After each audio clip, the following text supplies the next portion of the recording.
everybody, episode 20 or part 20 of Roxy's Journal of Stitchery, Winter Journal, volume 2. So I was talking about last time how I was thinking this looked almost nest-like. So I've sort of preemptively cut a shape out of the rest of this quilt because I thought it would be nice to put a bit of material over and just give it a bit more dimension because we've already got, you know, this tucked in here. So that's the shape.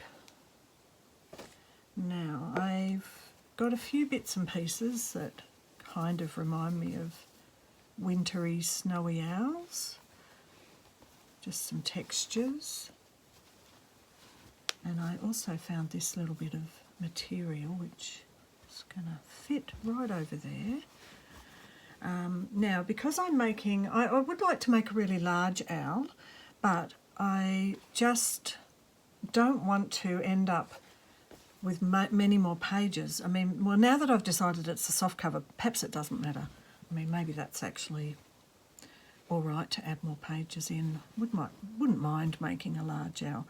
But if this is the space I've got, I'm just thinking, so forgetting that that's supposed to be a bird in a nest and the whole shape of a bird, I'm thinking it might be good to just have the face of the owl.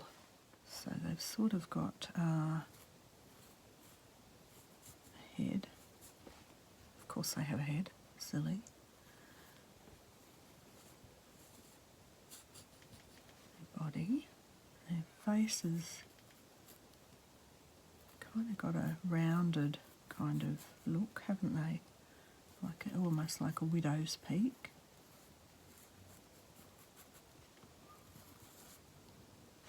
And then they've got a wingy, and then their feathers, chest feathers, and their white ridge. Maybe that's the white ridge around there.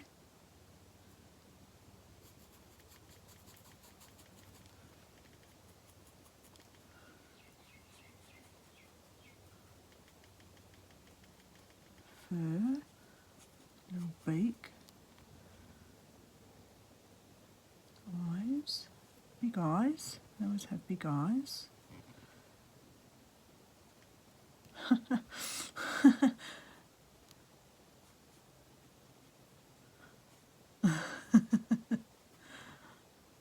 No one can say my owls aren't quirky. These are feathers. This might just completely not work. Feathers, feathers, feathers. Because I was thinking that I still need to be thinking about line work.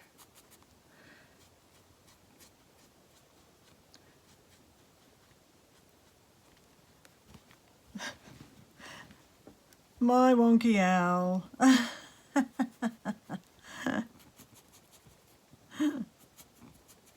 Give him a bit more character. Some eyelashes. Maybe it's a she sitting on the nest.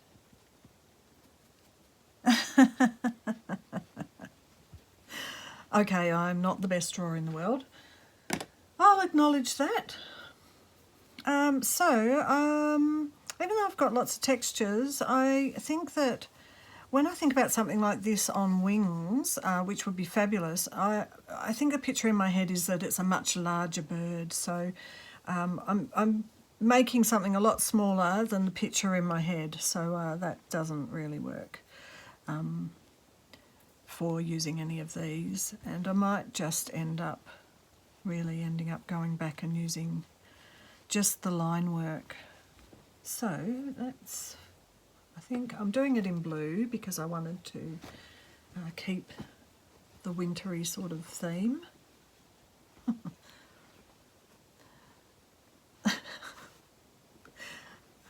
You gotta laugh. You just gotta laugh at your own little exploits sometimes. So yes, I am doing it in this blue. And besides, I've got this you know, I've got the bottom of this has got that lovely lace. I have still got so much of this alpaca left. What I did was I rolled quite a bit onto a few of these little embroidery floss holders, and I've still got heaps left that I can roll on. So I'm going to be using this. So if anyone wants variety, I don't think you're getting it in a hurry.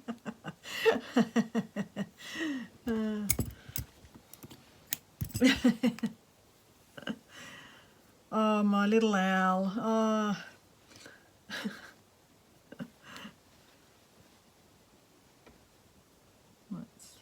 Sometimes also when I sew them, I change a bit. So the widow's peak was a bit off to the side, so I'm going to fix that.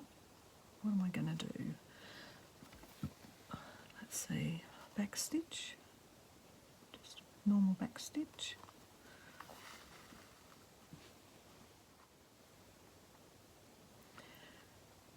Start with the kind of the basic outline.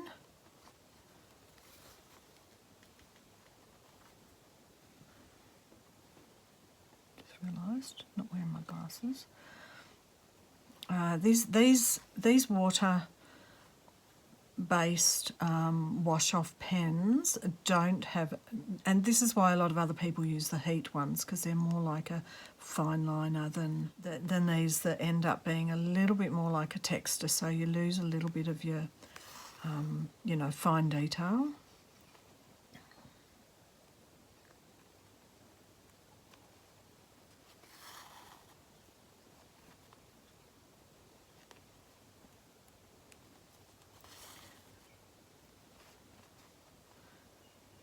So the thing about this variegated thread is that it's going to be not just all one colour, but lots of different colours. So I'm hoping that that gives a little bit more light and shade to the overall design.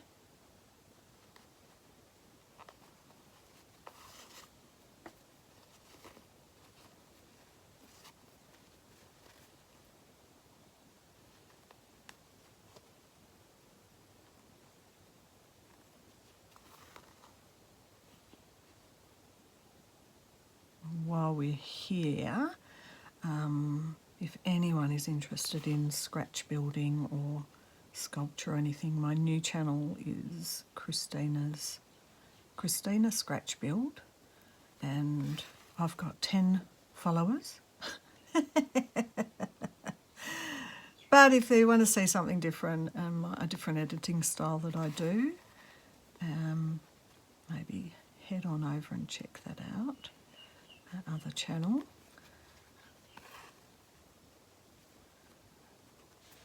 And if you'd like to see me improve my sculpting, because I'm going to get on with some more things, a bit inspired by really great sculptors to put in a bit of time and effort to improve, because it's not something I've really done. When I went, I think I might have mentioned before, but I'll say the story again.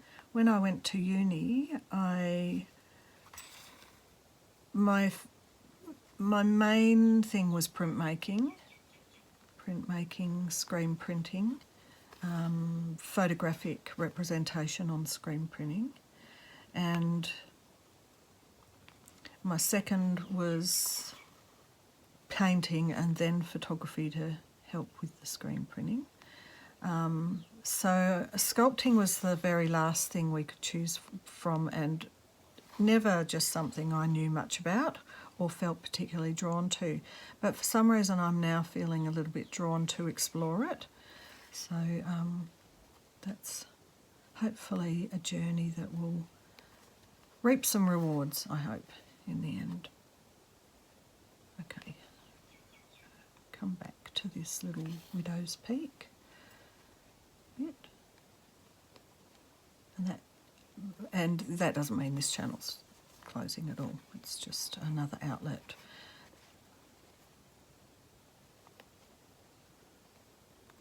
For my creative journey.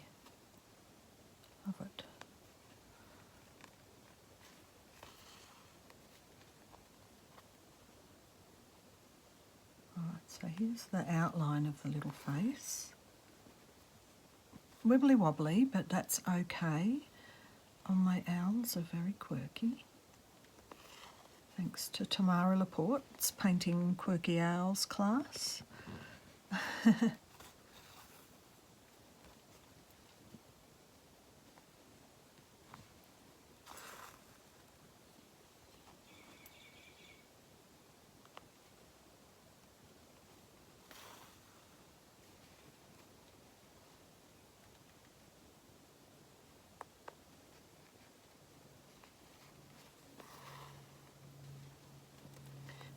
So I'm just going to go around all the rest of the body and I'll come back at the end and show you how he looks, or how she looks.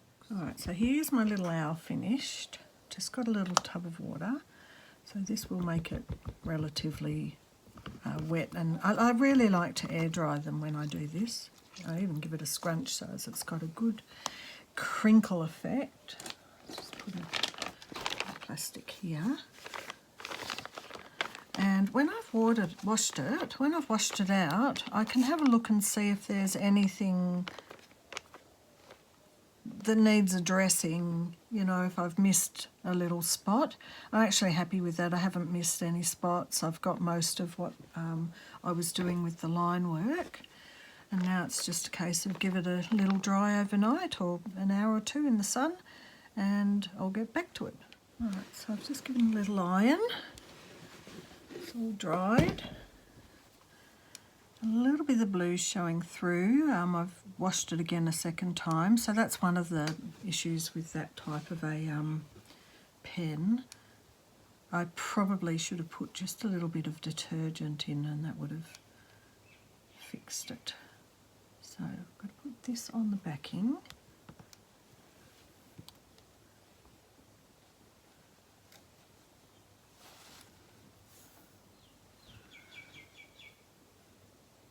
And then that on there.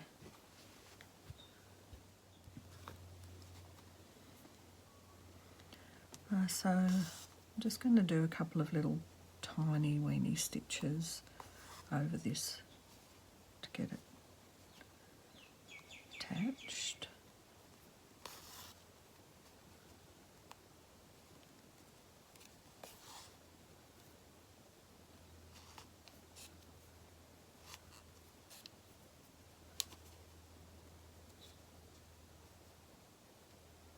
I don't even listen to my own advice. I was going to hide this thread from Tag Roulette November, where it just kept getting caught all the time. Don't know what it is about this thread.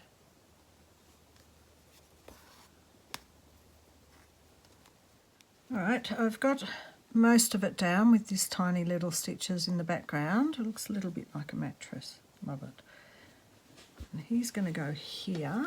So I've got a bit of this, it's like old, very, very old, made in England, Periluster.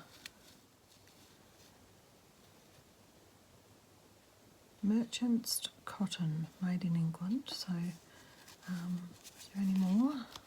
It's just very old. Got it from someone's grandma's stash. Periluster crochet.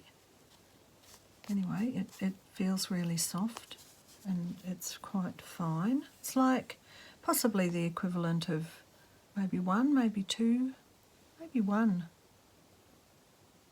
No, maybe two strands of embroidery floss. So let's put this little guy here. Guy or girl, whatever. Pin it first. It actually looks like it's a she. I did put her little eyelashes on. It's like a she with a little skirt. Love that. Hardly wintry. It's a bit more spring-like, maybe. Spring or summer. Oh well. It is what it is. And just so long as you enjoy what you're making and you love it, that's the main thing. Right, let's get it down. So mainly I didn't end up with the little stitches in the background. I actually haven't done this bit, so I was quite aware that I probably would end up doing it here when I put it on the backing. So I'm just going to use these little holes to come through.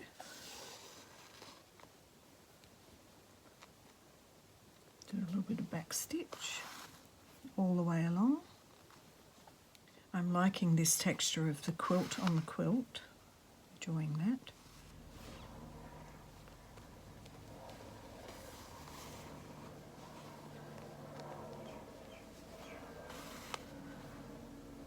An aeroplane going over the top. I've been thinking about travelling. It hasn't been that long. I just love a good travel. At the moment it looks like we're buying a house, so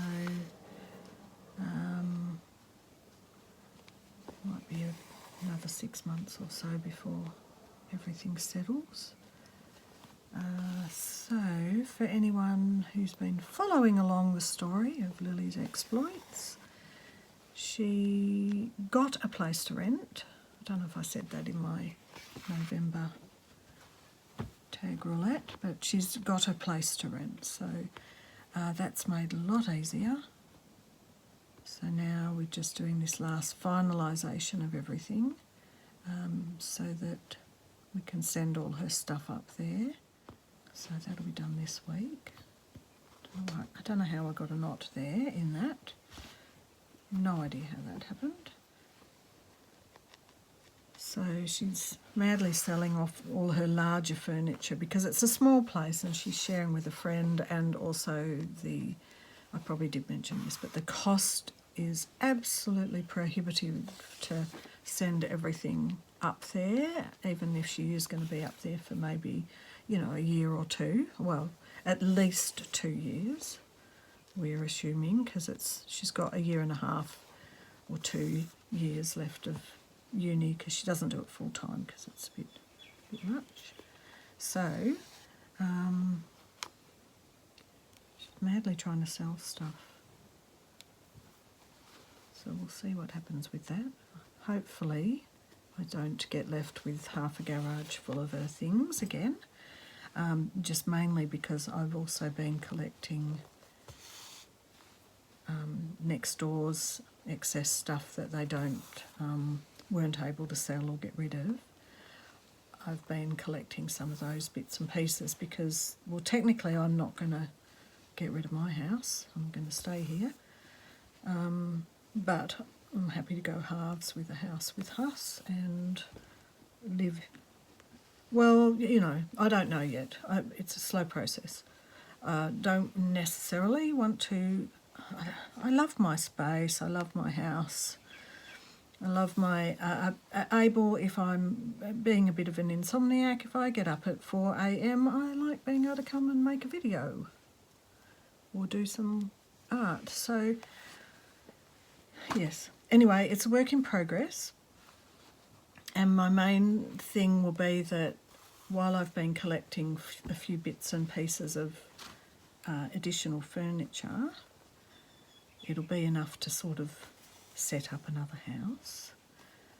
And in the meantime, because it could be up to 6 months, I suppose, by the time you've found what you like, waited out your I think in America you call it escrow, is it, when it's in escrow? But in Australia, it's a bit different. You put your deposit, you prove you've got your loan, and then you have to wait for the settlement date. And the settlement date will depend on the person selling, whether they've already gone, whether they need to have a bit longer before they move out, so it could be 30 days or it could be 120 days. So I just feel like my house is going to be a bit cluttered and a bit of a mess until such time as that's all sorted and finalised. Anyway, why did I get to that? Oh, I was just catching up on what Lily was doing. So she goes on the 27th of this month, and furniture should go, don't think I wanted to do such a big stitch as I just did then. Her furniture should go on about the 4th of December. So it's all happening. It's been all happening here for too long. No, not really. It'll be sad when she's gone. Okay, let's see how this is. Have a look at the big overall picture. My cute little owl. Winter owl. Belly band. Last month's postcard. And, well, there's still another prompt for this month, which will be technically for, I guess for Rachel and Sarah, it's a second page, but for me, I've been trying to fill in 1 page a month rather than 2 a month. So here's my little owl, my little padded owl with its little skirt, and the postcard from last month's prompt, and the belly band. And look forward to seeing what Rachel and Sarah bring out this Wednesday. Thanks for watching, and I will speak to you soon. Bye for now.